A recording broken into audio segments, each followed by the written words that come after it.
এবারে দোল পূর্ণিমার দিন ঘটতে চলেছে এক বিরল ঘটনা। হ্যাঁ বন্ধুরা, এবছর দোল পূর্ণিমার দিন ঘটবে এক অত্যাশ্চর্য ঘটনা। 100 বছর পর দোল পূর্ণিমায় ঘটবে এক অভিনব ঘটনা, যা কিনা 100 বছরের মধ্যে এমন ঘটনা ঘটেনি।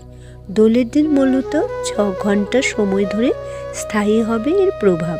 কি এমন ঘটতে চলেছে দোল পূর্ণিমার দিন? অ্যাস্ট্রোনমি ও জ্যোতিষশাস্ত্র অনুসারে এদিন ঘটবে চন্দ্রগ্রহণ। যদিও এই চন্দ্রগ্রহণ ভারতবর্ষে অদৃশ্য হলেও এর প্রভাব পৃথিবীর ওপরে বিশেষভাবে পড়বে। ভারত পূর্ণগ্রাস গ্রহণ দেখার থেকে বঞ্চিত হলেও প্রভাব থেকে বঞ্চিত হবে না।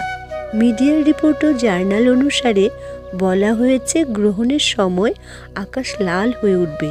2025-এর এই চন্দ্রগ্রহণ চলাকালীন ভারতের প্রভাবের সময় থাকবে সকাল 9টা 27 মিনিটে, শেষ হবে 10টা 39 মিনিটে, সম্পূর্ণ শেষ হবে সকাল 11টা 56 মিনিটে।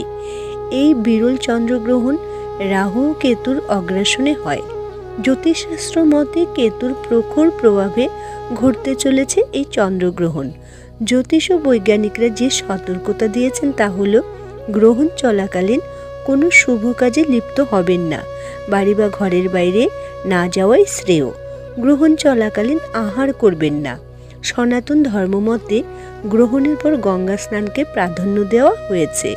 গ্রহণ চলাকালীন অনাদি ও আদি অনন্ত কোটি ব্রহ্মাণ্ডের একছত্র অধীশ্বর শ্রীকৃষ্ণ ও তার অন্তরঙ্গা শক্তিকে স্মরণ করুন, জপ করুন ওম কৃষ্ণায় বাসুদেবায় হরায় পরমাত্মনে প্রণুতে ক্লেশনাশায় গোবিন্দায় নমো নমঃ।